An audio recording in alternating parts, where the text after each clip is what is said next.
자, 이번 시간에는 입체 표현의 이해에 대해서 배워보도록 하겠습니다. 자, 입체 표현을 효과적으로 하려면 어떻게 해야 할까? 자, 페이지 46페이지를 펴면 되겠습니다. 다들 폈나요? 46페이지? 자, 넘어가도록 하겠습니다.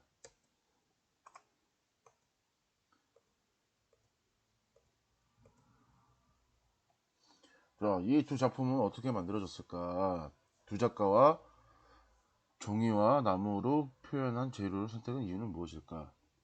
자, 색종이를 덩어리로 뭉치고 결합하여 큰 얼굴을 만든 왼쪽 작품과 나무 표면의 결을 살리고 끌 자국을 남겨 만든 오른쪽 작품은 얼굴이라는 소재를 표현했지만 느낌은 전혀 다릅니다. 이처럼 어떤 재료를 선택하고 재료를 어떻게 다루냐에 따라 작품을 이루는 양감과 질감, 공간의 느낌 등이 많이 달라집니다. 효과적인 입체 표현을 위해서는 재료의 특성을 이해하고 의도에 맞는 재료와 표현 방법을 선택하는 것이 중요합니다.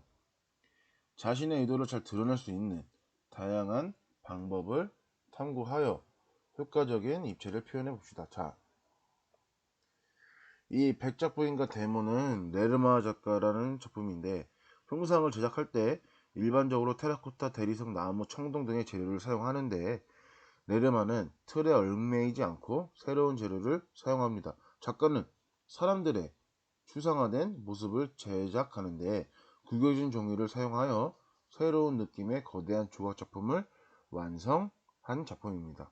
그 옆에 얼굴이란 작품은 권진규 작가의 작품인데 이 회화에서의 붓터치처럼 끝자국으로 나타나는 표면의 질감 표현, 전체적인 덩어리의 느낌을 살린 양감 표현, 얼굴의 비례와 시각적인 안정감 등이 조화를 이루며 목조의 조형적 특징을 보여줍니다. 우리나라 근대 조각의 선구자인 권진교는 테라코타로 리얼리즘 조각의 정수를 보여줬고 긴장감이 감도는 두상 조각과 많은 동물 조각을 남겼습니다. 테라코타 건칠 기법으로 독자적인 표현 방법을 구축하는 그는 걸작이란 필연적으로 오직 본질만을 남기고 있는 아주 단순한 것이라고 정의했습니다. 그의 작품은 사실주의적으로 대상을 재현하면서도 작가의 독특한 시각으로 정제된 조형성을 보여줍니다. 또한 그는 만물에는 구도가 있으며 예술가는 그 구조를 탐구해야 한다고 강조하였습니다. 그의 대표작인 자각상, 지원의 얼굴, 비구니 등 많은 형상들을 침묵을 통해 내면의 세계를 조용히 드러내어 경건한 분위기를 띄고 있습니다. 자, 학습 목표로는 다양한 입체 작품을 탐색하여 입체 표현의 특징을 이해할 수가 있습니다.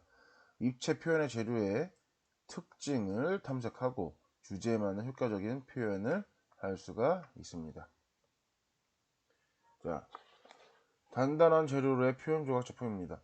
최동태 작가의 생각하는 사람, 대리석으로 만들어진 이게 바로 석조입니다. 석조. 돌 조각한 거를 석조라고 합니다. 그 최종태 작가의 생각하는 사람은 최동태 작가의 작품은 전체적으로 청순한 느낌을 줍니다. 그의 작품에는 소녀의 이미지가 자주 등장하며 종교적인 주제가 결합된 것도 종종 있습니다. 이 작품은 인체를 단순화시켜 표현한 것으로 생각에 잠겨있는 듯한 차분한 얼굴 표정에서 명상적인 분위기가 느껴집니다. 대리석으로 재료로 얼굴은 정적인 분위기를 하고 있고 강조하기 위해 부드럽게 연마하였고 머리카락 부분은 정의 터치를 남겨 질감의 대조를 효과적으로 드러내고 있습니다. 작가의 작품에는 우리나라 불상 중 반가사유상에서 볼 수 있는 순고미가 깃들어 있습니다. 다소 가냘픈 형태는 기도하는 형상인 경우가 많아 그가 추구하고자 한 것이 순수 조형 세계가 아닌 초월과 구원의 있음을 알 수가 있습니다. 조각에 채색을 하는 것도 의도와 기획의 결과가 아니라 자연스러운 과정으로부터 비롯되고 그는 형태에 집착하지 않으므로 진정으로 형태를 찾았습니다. 그에게는 성모를 닮은 관음보살 작품을 제작한 것처럼 종교의 경계도 없습니다.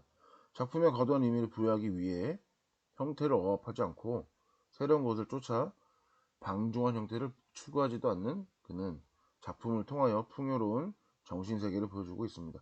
같은 제목과 자세를 보여주는 로댕의 생각하는 사람과 비교해봅시다. 생각하는 사람 턱에 오른팔을 괴고 있는데 그 오른팔은 왼쪽 다리에 팔꿈치를 얹고 있습니다.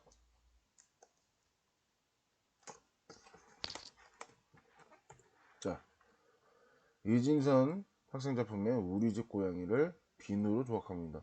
비누로 표현한 조각 작품. 이거는 그냥 비누 조각입니다. 비누 조각. 자, 이진선 학생 작품의 우리 집 고양이는 고양이가 기지개를 켜는 동작을 포착하여 나타내었습니다. 동물의 자세에 동서를 느낄 수 있고 작품에 생동감을 줍니다. 조각은 자연이나 인공적인 문체를 전체를 깎고 정리하여 형성하는 것입니다. 비누는 조각칼을 사용하여 깎아서 표현하게 되는데 한 번 잘못 깎으면 덩어리가 없어질 수 있어서 신중하게 깎아 나가야 합니다. 그리고 제작 후 생기는 쓰레기 분리수거 등의 뒤처리가 문제가 따릅니다. 하지만 신문지를 깔아놓고 작업하면 어렵지 않게 제작할 수가 있습니다.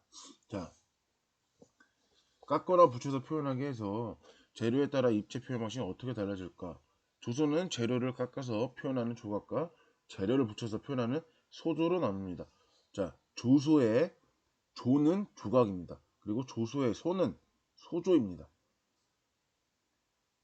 작품 3은 김주호 작가의 사랑스러운 이 작품은 소조 작품으로 도구를 사용한 흔적과 손자국이 잘 보입니다. 소조는 때 재료를 떼어냈다 다시 붙일 수 있어 원하는 형태를 쉽게 만들 수 있으며 수정과 보완이 쉽습니다. 자, 그러면 이 생각하는 사람처럼 돌이나 나무 같은 단단한 재료를 사용하는 조각은 정, 망치, 끌 등 도구나 그라인더 등의 기계를 이용해서 재료를 깎아 나가며 형태를 만듭니다. 한번 깎아낸 부분은 수정이 어려우므로 제작 계획을 세운 후 작품을 만들어야 합니다. 자, 김조 작가의 사랑스러운 작품은 흙으로 표현한 겁니다. 소조 작품이고 테라코타입니다. 테라코타는 뭐냐? 흙으로 이렇게 만들어 준 다음에 가마에다 구워내는 기법입니다.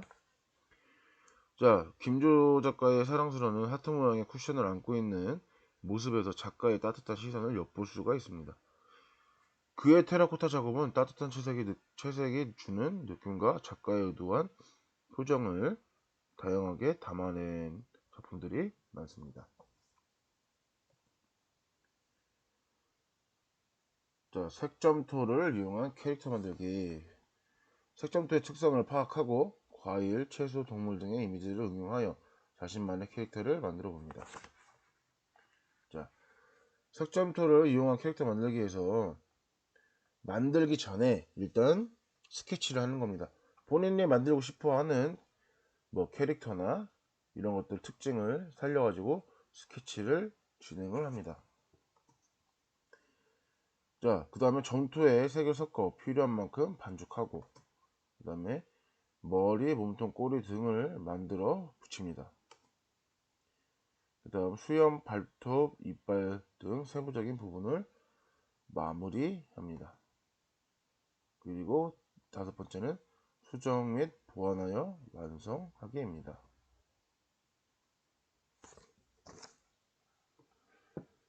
자, 다음 페이지 볼까요? 다음 페이지. 표현 방법에 따른 조수의 분류. 자, 한쪽 면에서만 볼 수 있어도 입체 작품이라고 할 수 있을까? 자, 조소는 표현 방법에 따라 완전한 입체인 환조와 반입체인 부조로 나눌 수가 있습니다. 환조는 옆에 1번 김석 작가의 태권브이 김하병, 그리고 4번 밑에 서영덕 작가의 가면 번뇌, 그리고 그 옆에 김하늘 작생 작품의 코끼리 같은 모든 각도에서 볼 수 있는 완전한 입체를 대상을 여러 방향에서 관찰한 표현한 것입니다. 부조는 그 박채일 학생 작품의 부조와 같이 한쪽 방향에서만 볼 수 있는 반입체로 빛에 의한 명암의 효과를 관찰하며 표현한 것입니다. 또한 돌과 같은 무거운 재료를 쌓거나 철, 스테인리스 강 등을 용접하는 방법으로 작품을 제작하는 재료의 특성을 활용하여 다양한 형태로 입체 작품을 표현할 수가 있습니다.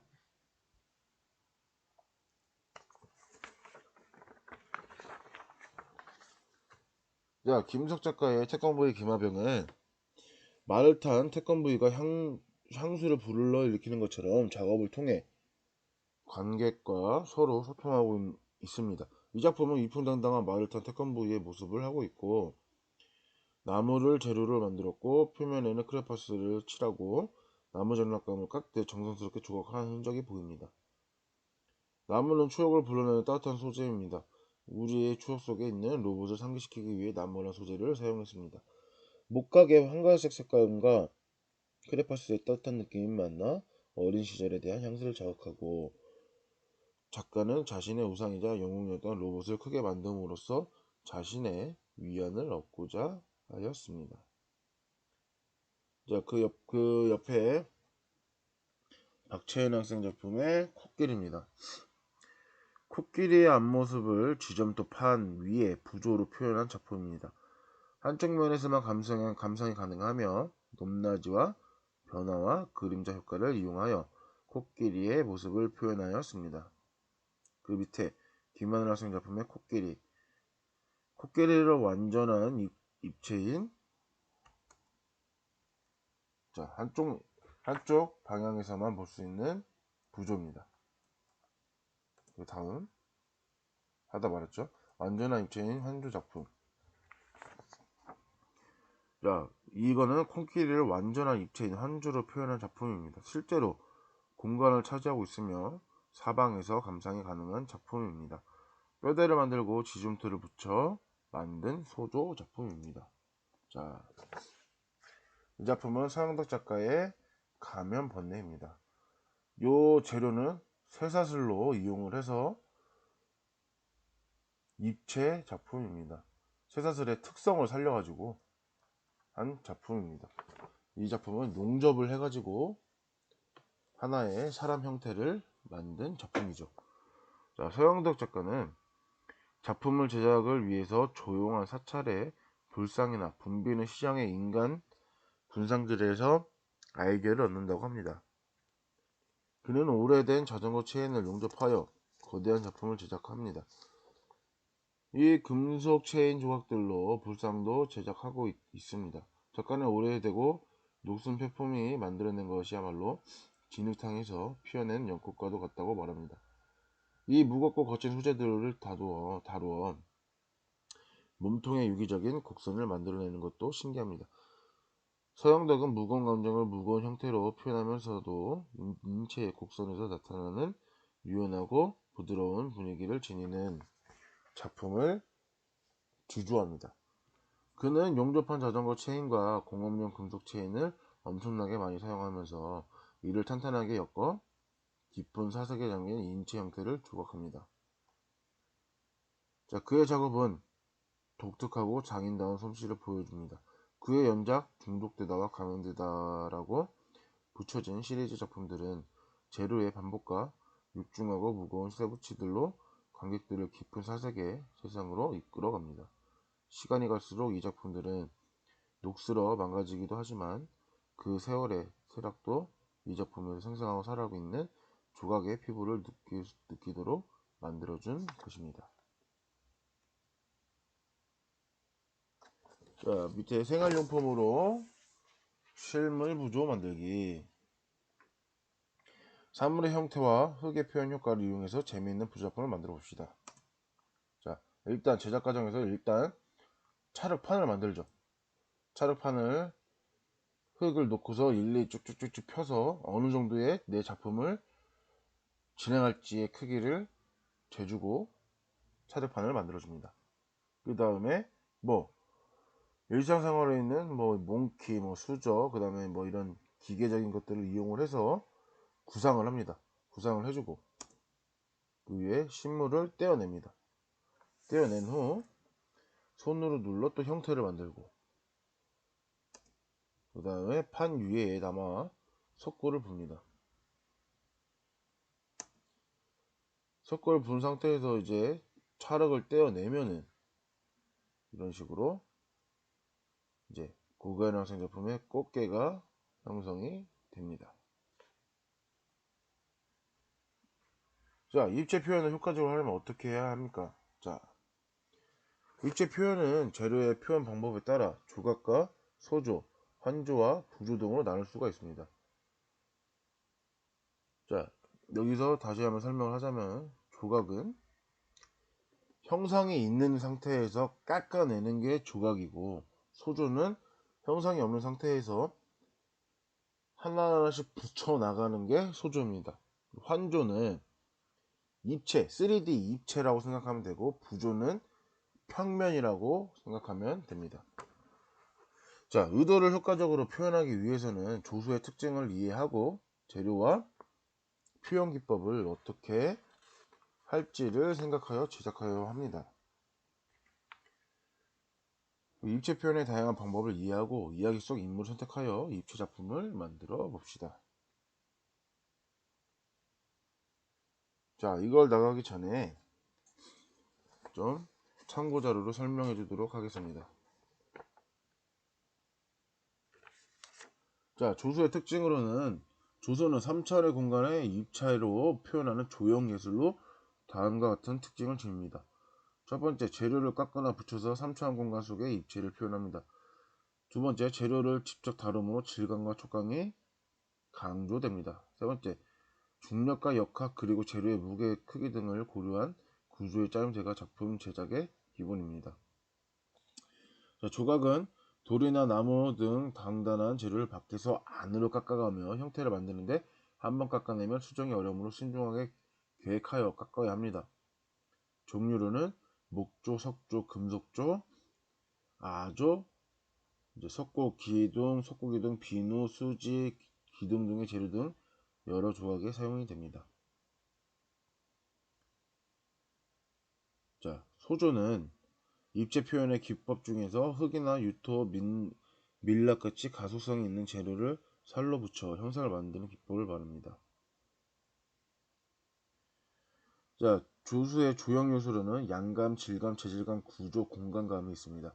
양감은 대상의 실제감을 나타내는 중요한 요소로 물체의 부피나 무게의 감각 또는 입체적 감각을 말합니다. 질감은 작가의 의도에 따라 표현된 작품에서 느껴지는 시각적 효과를 말하고, 재질감은 돌, 나무, 청동, 캔버스, 종이 등의 느낌과 같이 재료의 촉각적 효과 등 어떤 물체의 실제 촉각에 대한 표면 상태를 말합니다.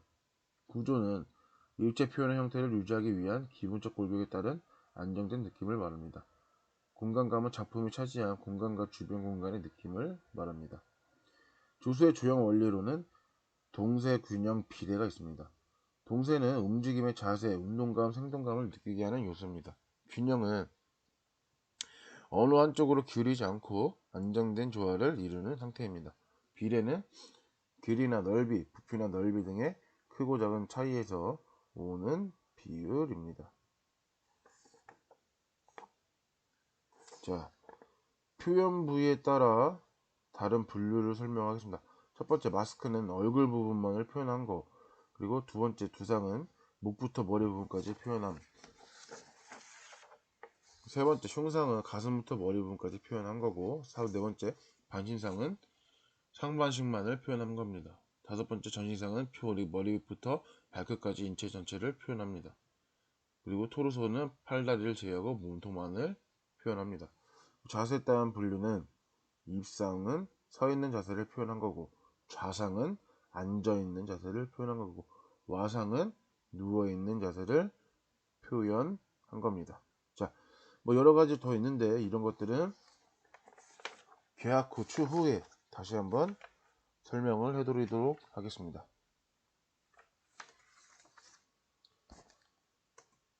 자, 깎고 붙여서 이야기 속 인물 만들기. 첫 번째, 아이디어 스케치를 하고, 그 다음에 부분 제작하고, 그 다음 세 번째 결합하여 형태를 만듭니다. 그리고 형태를 만든 상태에서 채색을 하여 완성을 시키도록 합니다.